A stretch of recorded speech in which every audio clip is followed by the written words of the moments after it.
ತಲೆಯಲ್ಲಿ ಎಷ್ಟೇ ಬಿಳಿ ಕೂದಲಿದ್ರೂ ಕೂಡ ತಿಂಗಳಿಗೆ ಒಮ್ಮೆ ಈ ಒಂದು ಆಯಿಲನ್ನು ಹಚ್ಚುತ್ತಾ ಬನ್ನಿ. ಕೆಮಿಕಲ್ ಡೈ ಹಚ್ಚೋದನ್ನೇ ಮರೆತು ಬಿಡ್ತೀರಾ, ಅಷ್ಟು ಎಫೆಕ್ಟಿವ್ ಆಗಿ ಕೆಲಸ ಮಾಡುತ್ತೆ. ಎಲ್ಲ ಕೂದಲು ಕೂಡ ಕಪ್ಪಾಗಲಿಕ್ಕೆ ಶುರುವಾಗುತ್ತೆ.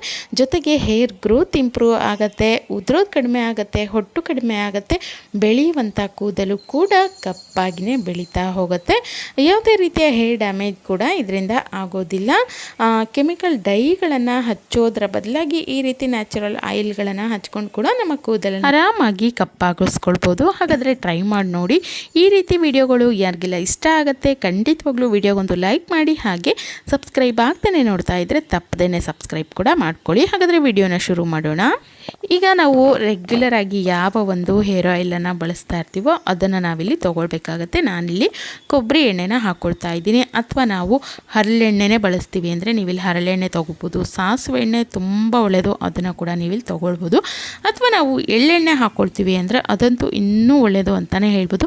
ಅದು ಕೂದಲನ್ನು ಎಷ್ಟು ಕಪ್ಪಾಗಿಸುತ್ತೆ ಅಂದರೆ ನೀವು ಯೋಚನೆ ಕೂಡ ಮಾಡೋದಿಲ್ಲ, ಅಷ್ಟು ಒಂದು ಗಾಢ ಬಣ್ಣ ಕೂದಲಿಗೆ ಬರುತ್ತೆ. ನಾನು ಮೊದಲೇ ಹೇಳಿದಾಗೆ ರೆಗ್ಯುಲರ್ ಆಗಿ ಬಳಸುವಂಥ 1 ಕಪ್ಪು ಎಣ್ಣೆಯನ್ನು ನೀವಿಲ್ಲಿ ತೊಗೊಳ್ಬೇಕಾಗತ್ತೆ. ಆ ನಂತರ ನಾವಿಲ್ಲಿ ಪೌಡರ್ಗಳನ್ನು ತೊಗೊಳ್ಳೋಣ. ಮೊದಲನೇದಾಗಿ ನಾನಿಲ್ಲಿ ನಲ್ಲಿಕಾಯಿ ಪೌಡರ್ ತೊಗೊಳ್ತಾ ಇದ್ದೀನಿ, 1 ಟೀ ಸ್ಪೂನಷ್ಟು. ನೋಡಿ, ಈ ಒಂದು ನಲ್ಲಿಕಾಯಿ ಏನಿದೆ ಇದು ಕೂದಲನ್ನು ಕಪ್ಪಾಗಿಸ್ಲಿಕ್ಕೆ ಒಳ್ಳೆ ಔಷಧಿಯಾಗಿ ಕೆಲಸ ಮಾಡುತ್ತೆ. ಯಾಕಂದರೆ ಇದರ ಬಳಕೆ ಈಗಿಂದಲ್ಲ, ತುಂಬ ಹಿಂದಿನಿಂದ ಅಜ್ಜಿ ಅಮ್ಮಂದರು ಬಳಸ್ತಾ ಇದ್ದಾರೆ. ಅವರ ಕೂದಲನ್ನು ನೀವು ನೋಡಿದ್ರೇ ಗೊತ್ತಾಗ್ಬೋದು ಎಷ್ಟು ಕಪ್ಪಾಗಿದೆ, ಎಷ್ಟು ನ್ಯಾಚುರಲ್ ಆಗಿ ಅದು ಕೆಲಸ ಮಾಡುತ್ತೆ ಅಂತೇಳಿ. ಗ್ರೋತನ್ನು ಇಂಪ್ರೂವ್ ಮಾಡ್ತಾ ಹೋಗುತ್ತೆ, ಉದುರೋದು ಕಡಿಮೆ ಆಗುತ್ತೆ. ಜೊತೆಗೆ ಕೂದಲಿನ ದಟ್ಟತೆ ಹೆಚ್ಚಾಗಲಿಕ್ಕೆ ತುಂಬ ಹೆಲ್ಪ್ ಮಾಡುತ್ತೆ ನಲ್ಲಿಕಾಯಿ ಪೌಡ್ರು. ಆ ನಂತರ ನಾನಿಲ್ಲಿ ತೊಗೊಳ್ತಾ ಇದ್ದೀನಿ ಭೃಂಗರಾಜ ಪೌಡರ್, ಅದು ಸಹಿತವಾಗಿ 1 ಟೀ ಸ್ಪೂನಷ್ಟು. ನೋಡಿ, ಭೃಂಗರಾಜ ಕೂಡ ಅಷ್ಟೇ ಕೂದಲನ್ನು ನ್ಯಾಚುರಲ್ ಆಗಿ ಕಪ್ಪಾಗಿಸಲಿಕ್ಕೆ ತುಂಬ ಹೆಲ್ಪ್ ಮಾಡುತ್ತೆ. ನಿಮ್ಗೆ ಗೊತ್ತಿರ್ಬೋದು, ನಾವು ಮೆಹಂದಿ ಸೊಪ್ಪಿನೊಟ್ಟಿಗೆ ಸ್ವಲ್ಪ ಭೃಂಗರಾಜ ಸೊಪ್ಪನ್ನು ಸೇರಿಸ್ಬಿಟ್ಟು ಅದನ್ನು ರುಬ್ಬಿ ಹಚ್ಕೊಳ್ಳೋದ್ರಿಂದ ತುಂಬ ಒಳ್ಳೆ ಒಂದು ಕಪ್ಪು ಬಣ್ಣ ಕೂದಲಿಗೆ ಬರುತ್ತೆ ಅಂಥೇಳಿ. ಅದೇ ರೀತಿಯಾಗಿ ಪೌಡರನ್ನು ಹಾಕ್ಕೊಳ್ಳೋದ್ರಿಂದನೂ ಕೂಡ ನಮ್ಮ ಕೂದಲು ಕಪ್ಪಾಗಲಿಕ್ಕೆ ಹೆಲ್ಪ್ ಆಗುತ್ತೆ. ಆ ನಂತರ ನಾನಿಲ್ಲಿ ತೊಗೊಳ್ತಾ ಇದ್ದೀನಿ ಜಟಮಾಂಸಿ ಪೌಡರ್. ಹೌದು ಸ್ನೇಹಿತರೆ, ಇದು ಒಂದು ಆಯುರ್ವೇದಿಕ್ ಸಸ್ಯ ಅಂತಲೇ ಹೇಳ್ಬೋದು. ಇದರ ಒಂದು ಪೌಡರು ನಾವು ಹಚ್ಚುತ್ತಾ ಬರೋದ್ರಿಂದ, ಅಂದರೆ ಈ ಒಂದು ಪೌಡರನ್ನು ನಮ್ಮ ಕೂದಲಿಗೆ ಹಚ್ಚುತ್ತಾ ಬರೋದ್ರಿಂದ ನ್ಯಾಚುರಲ್ ಆಗಿ ಕೂದಲನ್ನು ಕಪ್ಪಾಗಿಸುತ್ತೆ, ದಟ್ಟವಾಗಿ ಬೆಳೆಯುವಂತೆ ಮಾಡುತ್ತೆ. ಜೊತೆಗೆ ಕೂದಲು ಉದುರದಂತೆ ತಡೆಗಟ್ಟಲಿಕ್ಕೆ ತುಂಬ ಹೆಲ್ಪ್ ಮಾಡುತ್ತೆ ಅಂತಲೇ ಹೇಳ್ಬೋದು. ಹಾಗಾಗಿ ನಾನಿಲ್ಲಿ 3 ಪೌಡರ್ಗಳನ್ನು ತೊಗೊಂಡಿದ್ದೀನಿ. 3 ಕೂಡ ಅಷ್ಟೇ ಒಂದು ಒಳ್ಳೆಯ ಪವರ್ಫುಲ್ ಪದಾರ್ಥಗಳು ಅಂತಲೇ ಹೇಳ್ಬೋದು. ಅಥವಾ ನಮ್ಮ ತಲೆಯಲ್ಲಿ ತುಂಬಾ ವೈಟ್ ಹೇರ್ಸ್ ಇದೆ, ಫುಲ್ಲು ಕಂಪ್ಲೀಟಾಗಿ ವೈಟ್ ಆಗಿದೆ ಅಂತಂದರೆ ಇದರೊಟ್ಟಿಗೆ ನೀವು 1 ಟೀ ಸ್ಪೂನಷ್ಟು ಮೆಹಂದಿ ಪೌಡರನ್ನು ಸೇರಿಸ್ಕೊಳ್ಬೋದು. ಇನ್ನು ರೆಗ್ಯುಲರ್ ಆಗಿ ನೀವು ಯಾವುದನ್ನು ಬಳಸ್ತೀರೋ ಆ ಒಂದು ಮೆಹಂದಿ ಪೌಡರನ್ನು ತೊಗೊಳ್ಬೋದು. ಇಲ್ಲ ಸ್ವಲ್ಪ ಪ್ರಮಾಣದಲ್ಲಿ ಅಲ್ಲಲ್ಲಿ ಒಂದೊಂದಿದೆ ಅಂದರೆ ಈ 3 ಪದಾರ್ಥಗಳೇ ಸಾಕಾಗುತ್ತೆ. ಕಂಪ್ಲೀಟಾಗಿ ತಲೆ ತುಂಬ ಇದೆ ಅಂತಂದರೆ ಮೆಹಂದಿ ಪೌಡರನ್ನು ಕೂಡ ನೀವಿಲ್ಲಿ ಸೇರಿಸ್ಕೊಳ್ಬೋದು. ಇನ್ನು ಈ ಕಡೆ ಒಂದು ಬಾಣಲೆಗೆ ನಾನಿಲ್ಲಿ ತೊಗೊಂಡಿರೋವಂಥ ಕೊಬ್ಬರಿ ಎಣ್ಣೆನ ಹಾಕ್ಕೊಳ್ತಾ ಇದ್ದೀನಿ. ಇದು ಸ್ವಲ್ಪ ಬಿಸಿ ಆಗಬೇಕು. ಬಿಸಿ ಆಗ್ತಿದೆ ಅನ್ನೋವಂಥ ಸಮಯದಲ್ಲಿ ನಾವು ತೊಗೊಂಡಿರುವಂಥ ನಲ್ಲಿಕಾಯಿ ಪೌಡ್ರು, ಭೃಂಗರಾಜ ಪೌಡ್ರು ಮತ್ತು ಜಟಮಾಂಸಿ ಪೌಡ್ರು 3 ಪೌಡರ್ಗಳನ್ನು ಹಾಕ್ಕೊಳ್ಬೇಕು. ಫ್ಲೇಮನ್ನು ಮಾತ್ರ ಲೋ ಫ್ಲೇಮಲ್ಲೇ ಇಟ್ಕೊಂಡು ಈ ಒಂದು ಎಣ್ಣೆಯನ್ನು ಕಾಯಿಸ್ಕೊಳ್ಬೇಕು. ನೋಡಿ, ತುಂಬ ಬಿಸಿ ಆದಮೇಲೆ ಪೌಡರ್ಗಳನ್ನು ಹಾಕಬಾರ್ದು. ಸ್ವಲ್ಪ ಬಿಸಿಯಾಗಿದೆ ಅನ್ನೋವಂಥ ಸಮಯದಲ್ಲಿ ಈ ಎಲ್ಲ ಪೌಡರ್ಗಳನ್ನು ಸೇರಿಸ್ಕೊಂಡು ಒಮ್ಮೆಲೆ ನಾವು ಮಿಕ್ಸ್ ಮಾಡ್ಕೊಳ್ಬೇಕು, ಇಲ್ಲಾಂದರೆ ತಳ ಹಿಡಿದ್ಬಿಡುತ್ತೆ. ಹಾಗಾಗಿ ನೋಡಿ, ಫ್ಲೇಮನ್ನು ಆದಷ್ಟು ಲೋ ಫ್ಲೇಮಲ್ಲೇ ಇಟ್ಕೊಂಡು ಈ ರೀತಿ ಎಣ್ಣೆಗಳನ್ನು ಕಾಯಿಸ್ಕೊಳ್ಳೋದು ತುಂಬ ಅಂದರೆ ತುಂಬಾ ಒಳ್ಳೆಯದು. ನೋಡಿ, ಈ ರೀತಿ ಪೌಡರ್ಗಳನ್ನೆಲ್ಲ ಮಿಕ್ಸ್ ಮಾಡಿ ಆದಮೇಲೆ ನಾವು ಒಂದು 7 ರಿಂದ 8 ನಿಮಿಷಗಳವರೆಗೆ ಇದನ್ನು ಲೋ ಫ್ಲೇಮಲ್ಲೇ ಚೆನ್ನಾಗಿ ಬಿಸಿ ಮಾಡ್ಕೊಳ್ಬೇಕು. ಅಂದರೆ ಇದು ಕುದಿ ಬರಲಿಕ್ಕೆ ಶುರುವಾಗುತ್ತೆ. ಒಂದು 7-8 ನಿಮಿಷ ಚೆನ್ನಾಗಿ ಕಾಯಿಸ್ಕೊಳ್ಳಿ.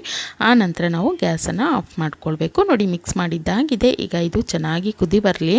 ನೋಡಿ, ಈ ರೀತಿ ಚೆನ್ನಾಗಿ ಕುದಿಯೋವಂಥ ಸಮಯದಲ್ಲಿ ಮತ್ತೊಮ್ಮೆ ಚೆನ್ನಾಗಿ ಈ ರೀತಿ ಮಿಕ್ಸ್ ಮಾಡ್ಕೊಳ್ಬೇಕು. ನೋಡಿ, ಇದಾಗಿದೆ. ಈಗ ನಾನು ಗ್ಯಾಸನ್ನು ಆಫ್ ಮಾಡಿಬಿಟ್ಟು ಇದು ಕಂಪ್ಲೀಟಾಗಿ ತಣ್ಣಗಾಗಬೇಕು. ಸಮಯ ಇದ್ದರೆ ರಾತ್ರಿ ಪೂರ ಹಾಗೆ ಬಿಡಿ, ಇಲ್ಲ ಅಂದರೆ ಒಂದು 5-6 ಗಂಟೆ ಹಾಗೆಯೇ ಬಿಟ್ಟು ಆ ನಂತರ ನೀವು ಎಣ್ಣೆಯನ್ನು ಶೋಧಿಸ್ಕೊಳ್ಬೇಕು. ನೋಡಿ, ನಾನಿಲ್ಲಿ ಒಂದು ಬಟ್ಟೆ ಮೇಲ್ಗಡೆ ಒಂದು ಎಣ್ಣೆಯನ್ನು ಹಾಕ್ಕೊಂಡು ಶೋಧಿಸ್ಕೊಳ್ತಾ ಇದ್ದೀನಿ. ಅಂದರೆ ನಾವಿಲ್ಲಿ ಪೌಡರನ್ನು ಹಾಕಿರೋದ್ರಿಂದ ಅದು ಸ್ವಲ್ಪ ಚಿಕ್ಕ ಚಿಕ್ಕ ಪೀಸ್ಗಳು ಹಾಗೆಯೇ ಎಣ್ಣೆಯಲ್ಲಿ ಉಳಿದಿರುತ್ತೆ. ಅದನ್ನು ಸಪ್ರೇಟ್ ಮಾಡ್ಕೊಳ್ಬೇಕು ಅಂದರೆ ನಾವಿಲ್ಲಿ ಬಟ್ಟೆನೇ ಬಳಸಬೇಕಾಗತ್ತೆ. ಹಾಗಾಗಿ ಬಟ್ಟೆ ಮೇಲೆ ಹಾಕಿ ನಾನು ಈ ಒಂದು ಎಣ್ಣೆಯನ್ನು ಶೋಧಿಸ್ಕೊಳ್ತಾ ಇದ್ದೀನಿ. ನೋಡಿ, ಯಾವುದೇ ಒಂದು ಕೆಮಿಕಲ್ ಡೈಗೂ ಕಡಿಮೆ ಇಲ್ಲ, ಅಷ್ಟು ಪವರ್ಫುಲ್ಲಾಗಿ ಕೆಲಸ ಮಾಡುವಂಥ ಒಂದು ಅದ್ಭುತವಾಗಿರೋಂಥ ಆಯಿಲನ್ನು ರೆಡಿ ಮಾಡ್ಕೊಂಡಿದ್ದೀವಿ. ಇನ್ನು ನಾವು ಇದನ್ನು ಪ್ರತಿದಿನ ಹಚ್ಚುವಂಥ ಅವಶ್ಯಕತೆ ಏನಿಲ್ಲ. ನೀವು 15 ದಿನಕ್ಕೊಮ್ಮೆ ಹಚ್ಚೋದು ಅಥವಾ ತಿಂಗಳಿಗೆ ಒಮ್ಮೆ ಈ ಒಂದು ಹೇರ್ ಆಯಿಲನ್ನು ಹಚ್ಚೋದ್ರೂ ಸಾಕು. ಅಥವಾ ನಾವು ವಾರಕ್ಕೊಮ್ಮೆ ಹಚ್ಚುತ್ತೀವಿ ಅಂತಂದರೆ ಆ ರೀತಿ ಕೂಡ ಮಾಡ್ಬೋದು. ನೀವು ಈ ಒಂದು ಎಣ್ಣೆಯನ್ನು ರಾತ್ರಿ ಮಲಗುವಂಥ ಸಮಯದಲ್ಲಿ ಕೂಡ ಹಚ್ಕೊಳ್ಬೋದು. ಹಚ್ಚಿ ಮಾರನೇ ದಿನ ಬೆಳಗ್ಗೆ ಹೇರ್ ವಾಶನ್ನು ಮಾಡ್ಕೊಳ್ಬೋದು. ಅಥವಾ ತಲೆಗೆ ಹಚ್ಚಿಬಿಟ್ಟು ಒಂದು ಅರ್ಧ ಮುಕ್ಕಾಲು ಗಂಟೆನಾದರೂ ತಲೆಯಲ್ಲಿ ಹಾಗೆ ಇಟ್ಕೊಂಡು ಆ ನಂತರ ಹೇರ್ ವಾಶನ್ನು ಮಾಡ್ಕೊಳ್ಬೋದು. ಒಳ್ಳೆಯ ರಿಸಲ್ಟನ್ನು ನೀಡುತ್ತೆ. ನೋಡಿ, ಇದರ ಬಣ್ಣವನ್ನು ನೀವು ನೋಡ್ಬೋದು, ತುಂಬ ಒಂದು ಒಳ್ಳೆಯ ಬಣ್ಣ ಬಂದಿದೆ ಅಂತಲೇ ಹೇಳ್ಬೋದು. ಇನ್ನು ನೀವು ಕಡಿಮೆ ಪ್ರಮಾಣದಲ್ಲಿ ಕೂಡ ಮಾಡ್ಕೊಳ್ಬೋದು ಅಥವಾ ಜಾಸ್ತಿ ಪ್ರಮಾಣದಲ್ಲಿ ಮಾಡಿಕೊಂಡು ಇದನ್ನು ಸ್ಟೋರ್ ಕೂಡ ಮಾಡ್ಕೊಳ್ಬೋದು.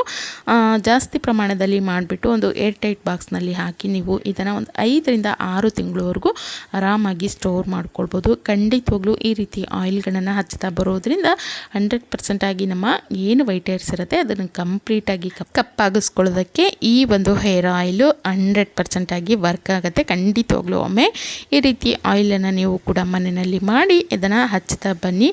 ತಲೆ ಕಂಪ್ಲೀಟಾಗಿ ಬಿಳಿಯಾಗಿದೆ ಅಂದರೂ ಕೂಡ ಕೂದಲು ಕಪ್ಪಾಗಲಿಕ್ಕೆ ಶುರುವಾಗುತ್ತೆ. ಜೊತೆಗೆ ಅಲ್ಲಲ್ಲಿ ಒಂದೊಂದು ಈಗಾಗಲಿಕ್ಕೆ ಶುರುವಾಗಿದೆ ಅಂದರೆ ಅದನ್ನು ಕಡಿಮೆ ಮಾಡ್ಕೊಳ್ಳೋದಕ್ಕೆ ಸ್ಟಾಪ್ ಮಾಡ್ಕೊಳ್ಳೋದಕ್ಕೂ ಕೂಡ ಹೆಲ್ಪ್ ಆಗುತ್ತೆ. ಇನ್ನು ಮಕ್ಕಳಿಂದ ಹಿಡಿದು ವಯಸ್ಸಾದವ್ರವರೆಗೂ ಎಲ್ಲರೂ ಕೂಡ ಈ ಒಂದು ಹೇರ್ ಆಯಿಲನ್ನು ಹಚ್ಕೊಳ್ಬೋದು.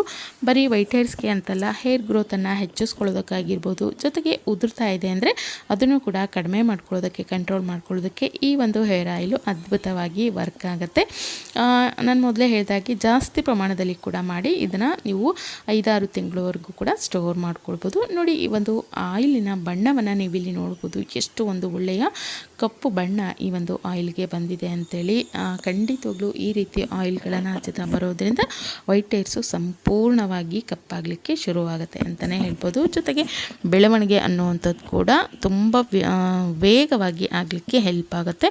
ಇನ್ನು ಎಷ್ಟೇ ಹೇರ್ ಫಾಲ್ ಆಗ್ತಾಯಿದ್ರು ಅದನ್ನು ಕಡಿಮೆ ಮಾಡ್ಕೊಳ್ಳೋದಕ್ಕೆ ಈ ಒಂದು ಹೇರ್ ಆಯಿಲು ಅದ್ಭುತವಾಗಿ ವರ್ಕ್ ಆಗುತ್ತೆ. ನೋಡಿ, ಈ ರೀತಿ ಕೂದಲಿನ ಬುಡದಿಂದ ಹಿಡಿದು ತುದಿವರೆಗೂ ನೀಟಾಗಿ ಹಚ್ಕೊಳ್ಬೇಕು. ಹಚ್ಚಿಬಿಟ್ಟು ಸಮಯ ಇದೆ ಅಂದರೆ ಒಂದು 2 ಗಂಟೆ 3 ಗಂಟೆ ಹಾಗೆ ಬಿಡಿ. ಅಥವಾ ಹಿಂದಿನ ದಿನ ರಾತ್ರಿ ಹಚ್ಚಿಬಿಟ್ಟು ಮಾರನೇ ದಿನ ಕೂಡ ನೀವು ಹೇರ್ ವಾಶನ್ನು ಮಾಡ್ಕೊಳ್ಬೋದು.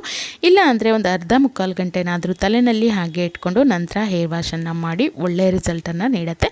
ವಿಡಿಯೋ ಇಷ್ಟ ಆಗಿದೆ ಅನ್ಕೋತೀನಿ. ಇಷ್ಟ ಆಗಿತ್ತು ಅಂದರೆ ಲೈಕ್ ಮಾಡಿ, ಶೇರ್ ಮಾಡಿ, ಸಬ್ಸ್ಕ್ರೈಬ್ ಕೂಡ ಮಾಡ್ಕೊಳ್ಳಿ. Thank you.